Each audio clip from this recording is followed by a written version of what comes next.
维吾尔代表大会主席多鲁坤埃沙和宗教事务委员会主席托尔昆加阿拉乌丁对东突厥散文化和信息中心进行重要访问。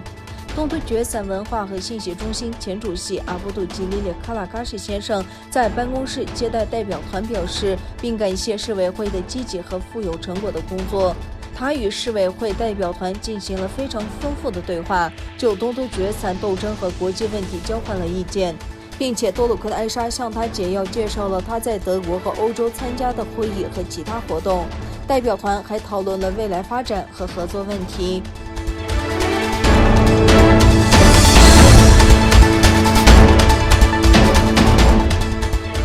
据当地媒体报道，东突厥散的一座煤矿发生透水事故，救援人员正在努力救援被困井下的21名矿工。事故发生在距离首府乌鲁木齐不远的呼图比县的丰源煤矿。目前尚不清楚是什么引发了透水，但据报道，洪水发生在周6的技术改造期间。最初大约有29名矿工受到影响，但救援人员已经设法解救了其中的8名矿工。中国国家矿工安全总局1月19日发表声明表示，为防止发生意外事故，决定对全国32000个矿场实施彻底全面的检查。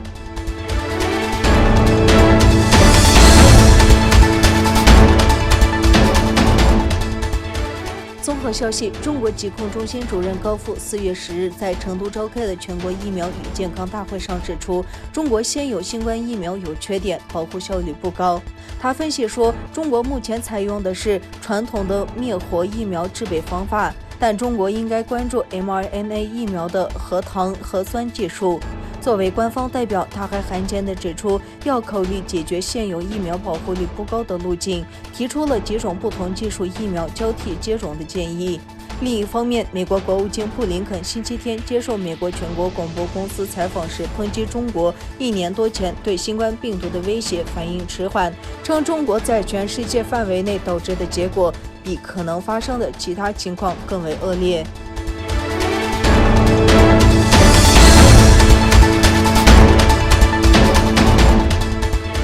美国国务卿布林肯周日表示，美国对中国针对台湾的侵略性行动感到关切，并警告称，任何企图通过武力改变西太平洋现状的都将犯下严重错误。我们所见到的，以及令我们真正担心的是，中国政府对台湾采取越来越多的侵略性行动，加剧了台湾海峡紧张局势。布林肯接受 NBC 采访时表示，当被问及美国是否会对中国的对台行动采取军事回应，布林肯拒绝对假设性问题置评。我只能告诉你，我们对台湾能够自卫有严肃的承诺，我们对西太平洋的和平与安全有严肃的承诺，我们会坚持这些承诺。在这种情况下，任何人试图以武力改变这种现状的做法都将是一个严重的错误。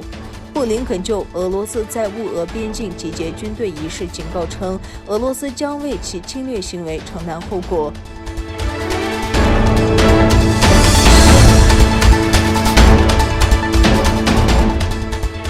吉尔吉斯斯坦民众为表决旨在彻底改变政权模式的新宪法草案而去投票。据初步统计，民众的79.1%投赞成票。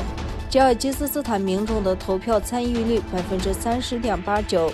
人口为大约650万人的吉尔吉斯斯坦拥有360万名注册选民，其中近125人参与投票。据初步统计结果，旨在过渡至新总统制的宪法修改案公投中，79.1%的选民投赞成票。如此一来，吉尔吉斯斯坦宪法修改案公投超过了50%的门槛。